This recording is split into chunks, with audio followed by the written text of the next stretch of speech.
Hi and welcome to my channel.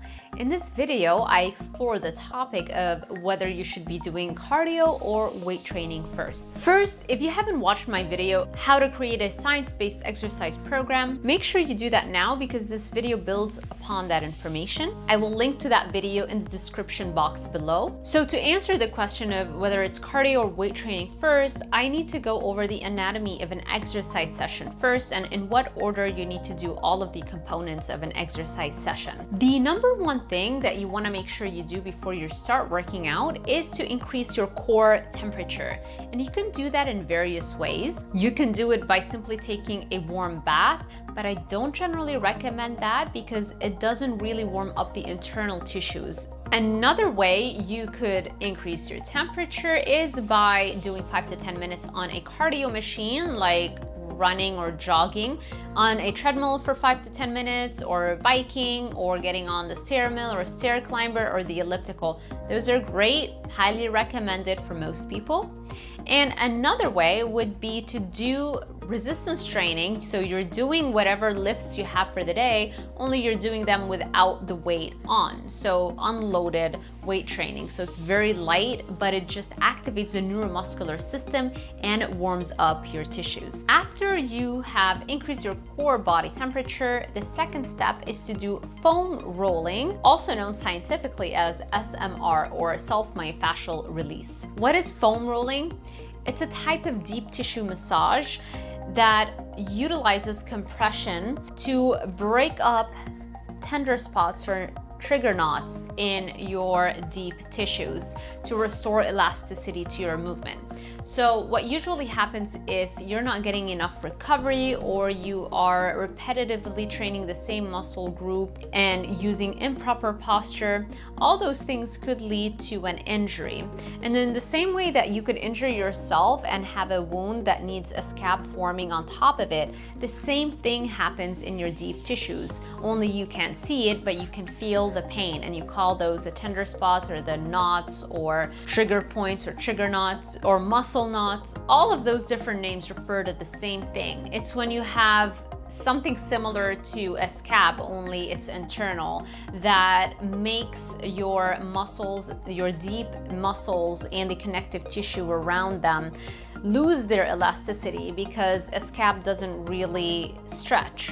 So the same thing happens in your deep tissues, and now that you've lost some level of elasticity, you can't perform a full range of motion in your movements. And if you can't perform a full range of motion, this will propagate the improper posture that you've been training at before. So it's not gonna help you to correct your form, and it's just gonna become a cycle where you're constantly doing improper posture exercises, which are leading to injury, inflammation, and trigger point formation.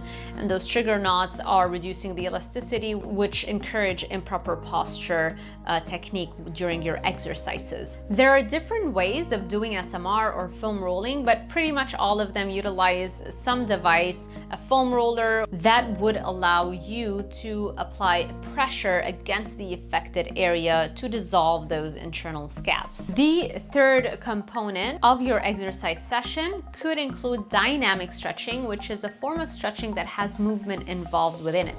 Most of the people, when they hear the word stretching, they're thinking of a pose that is static, which means there's no movement in it. And we're gonna do that, but we're just gonna do that at the end of our exercise session, not before we actually do cardio or weight training. So we're gonna start with dynamic stretching first. And that's because dynamic stretches that include movement activate the neuromuscular system and warm your core temperature as well. And all those things make it easier for you to lift heavier weights during your actual workout. If you are going to do dynamic stretching and you have trigger knots that are still there, it's really important then to do the foam rolling before you do the dynamic stretching, because that will restore full range of motion. And then when you actually do dynamic stretches, you have full range of motion and you're actually benefiting from the stretch. After that, you either do your weight training or your cardio, whatever you have decided to do for the day, or you could do both of them combined, one after the other. We'll talk about the order in a second. Finally, you can end your workout with static stretches, and static stretches are always best placed at the end of a workout workout, not before, because if you do them before you actually do your cardio or weight training or both, that will actually lead to a poorer performance because you're basically telling the muscles to rest and relax as opposed to get activated for what's about to come. So now that you know the general anatomy of an exercise session, it's time to consider the order in which you want to do cardio versus weight training. The answer is really simple.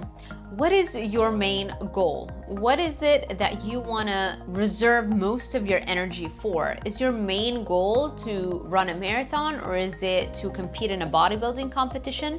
So depending on what your goals are, you would start out with that type of workout. So if your goal is to run a marathon, you would start with cardio first. And if your goal is to compete in a bodybuilding competition, then you would place your weight training first and finish off with some cardio. I hope this helped. If you like this video, make sure you give it a thumbs up and make sure you subscribe to my channel. You can also hit that notification bell button so you are alerted every time I post a new video.